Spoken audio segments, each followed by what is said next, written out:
السلام علیکم ورحمۃ اللہ۔ دوستو دین سے قومی خوش آمدید۔ میرا نام ہے عاصم اور آج ہم جس امام کے بارے میں گفتگو کرنے لگے ہیں وہ امام ہیں امام مالک رحمۃ اللہ علیہ۔ دوستو آپ کا نام امام مالک ہے، والد کا نام انس ہے، امام مالک کے دادا کا نام مالک ہے اور دادا کا نام ابو عامر بن عمر بن الحارث بن غیمان بن خصیل بن عمر بن الحارث ہے۔ آپ کی والدہ کا نام آلہ بنت شریک ازدیہ ہے۔ شیخ الاسلام حجت الامہ ابو عبداللہ اور امام دار الحجرہ آپ کے القاب تھے۔ قول محقق کے مطابق 93 ہجری مطابق 721 عیسوی میں آپ کی ولادت ہوئی اور اسی سال حضرت انس بن مالک رضی اللہ عنہ کی وفات ہوئی۔ آپ کے آباء و اجداد کا اصلی وطن یمن تھا، مگر آپ کے پردادا ابو عامر مدینہ طیبہ میں مقیم ہو گئے اور یہیں آپ کی ولادت ہوئی۔ آپ کا گھرانہ شروع ہی سے علم و دین کا دل دادا تھا، اس لیے ہر اعتبار سے آپ کو پڑھنے اور کسب فیض کرنے کا پورا موقع ملا۔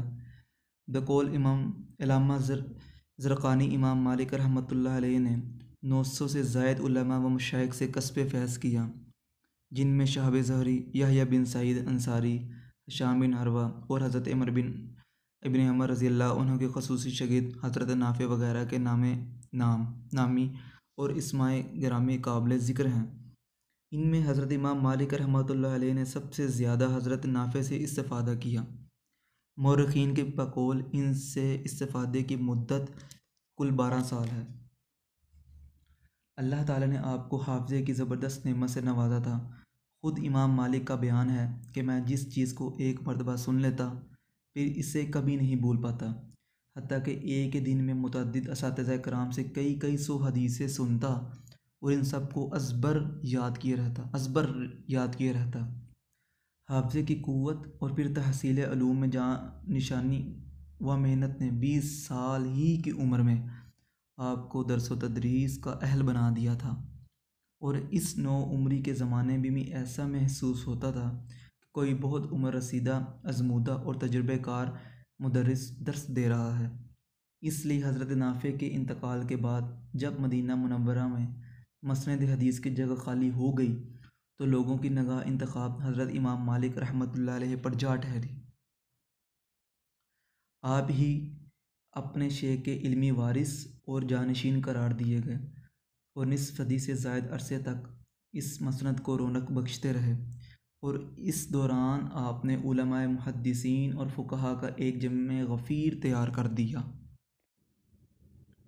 حضرت امام مالک رحمۃ اللہ علیہ کے درس کا خصوصی وصف یہ تھا کہ آغاز درس سے پہلے آپ نہایت اہتمام سے اس کی تیاری کرتے تھے، انتہائی خشوع و خضوع کے ساتھ بیٹھتے تھے اور درسگاہ کو معطر رکھتے تھے۔ جب حدیث پاک کی درس و تدریس کا موقع آتا تو غسل فرماتے، عمدہ لباس پہنتے، خوشبو لگاتے اور پورے اہتمام کے ساتھ مسند درس پر رونق افروز ہوتے تھے۔ معزز سامعین، نظافت اور صفائی کا یہ عالم تھا کہ 3 دن میں صرف ایک مرتبہ قضائے حاجت کے لیے تشریف لے جاتے تھے اور یہ فرمایا کرتے تھے کہ مجھے بار بار بیت الخلاء آنے جانے میں شرم محسوس ہوتی ہے، جبکہ ذاتی اور نجی زندگی کا عالم یہ تھا کہ انتہائی شہرت اور ناموری کے باوجود بقدر کفاف روزی ہی پر اکتفا کرتے تھے، حتیٰ کہ پوری زندگی مدینہ منورہ میں گزارنے کے بعد بھی اپنے لیے کوئی ذاتی مکان نہ بنوا سکے تھے، بلکہ تادم حیات حضرت عبداللہ بن مسعود رضی اللہ عنہ کے مکان میں کرائے پر زندگی بسر کر دی۔ امام مالک رحمۃ اللہ علیہ نبی اکرم صلی اللہ علیہ وآلہ وسلم کی محبت میں مست اور آپ کے عشق سے سرشار تھے، جس کی بیان دلیل مطلب واضح دلیل درس حدیث کے موقع پر آپ کا اہتمام اور حسن انتظام ہے۔ عبداللہ ابن مبارک مشہور محدث ہیں اور وہ فرماتے ہیں کہ ایک مرتبہ میں حضرت امام رحمۃ اللہ علیہ کے حلقہ درس میں پہنچا۔ حدیث شریف کا درس ہو رہا تھا اور ایک بچھو آپ کو ڈنک مار رہا تھا، لیکن اشتغال بالحدیث کی وجہ سے آپ نے اس طرف کوئی خاص توجہ نہیں دی۔ البتہ جب بھی بچھو ڈنک مارتا اس وقت امام کا چہرہ انور کچھ متغیر ہو جاتا۔ اس بچھو نے دوران درس 16 مرتبہ آپ کو ڈنک مارا، لیکن احترام حدیث کی وجہ سے آپ نے جنبش نہیں کی۔ جب درس ختم ہو گیا اور تمام لوگ چلے گئے تو میں نے چہرہ انور کے متغیر ہونے کا سبب معلوم کیا۔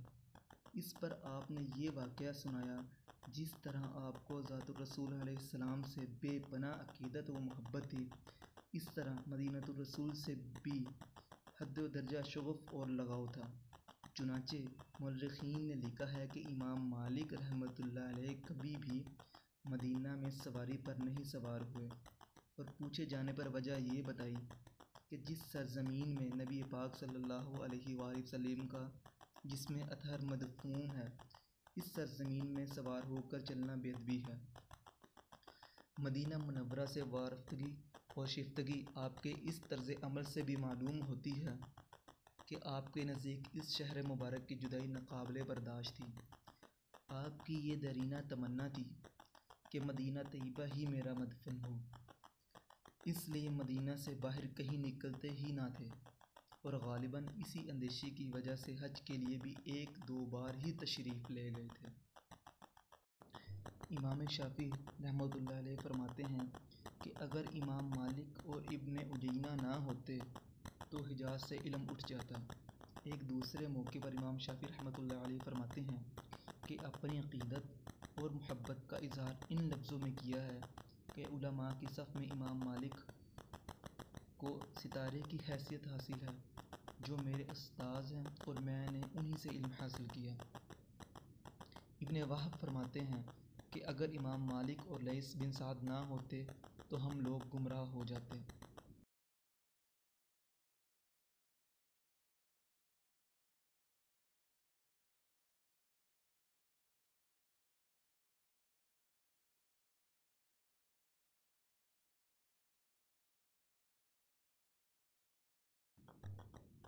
امام مالک کی تالیفات میں سے امام مالک نے اپنے قلم و صداقت رقم سے کئی ایک کتابوں کو تحریر کا جامہ پہنایا، لیکن ان تمام کتابوں میں موطا کو جو شہرت اور مقبولیت حاصل ہوئی وہ دوسری کتابوں کو حصے میں نہ آ سکی۔ موطا کے سلسلے میں امام شافعی رحمۃ اللہ علیہ کا خیال یہ ہے کہ روئے زمین پر کتاب اللہ کے بعد موطا مالک سے زیادہ صحیح اور معتبر کتاب رونما نہیں ہوئی۔ ابن عربی مالکی رحمۃ اللہ علیہ کی رائے یہ ہے کہ موطا اصل اور مغز ہے، اور بخاری شریف اس سلسلے کی دوسری کڑی ہے۔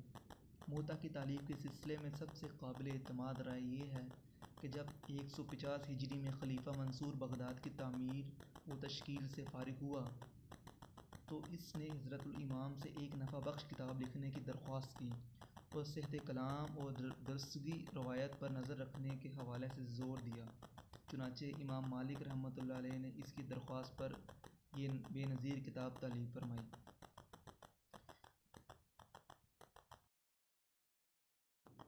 موطا کی تالیف کے بعد بھی حضرت الامام کئی سالوں تک حیات رہے۔ اس دوران خلیفہ منصور سے ان کے تعلقات بھی کشیدہ ہو گئے، اور بعد میں اس حوالے سے معافی تلافی بھی ہو گئی۔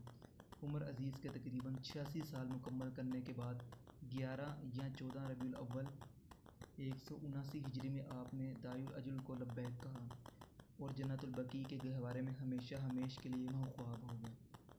دوستو، آپ کا بہت مہربانی اور شکریہ۔ مزید ایسی خوبصورت باتیں سننے کے لیے آپ میرے چینل کو سبسکرائب کیجیے۔ شکریہ، جزاک اللہ۔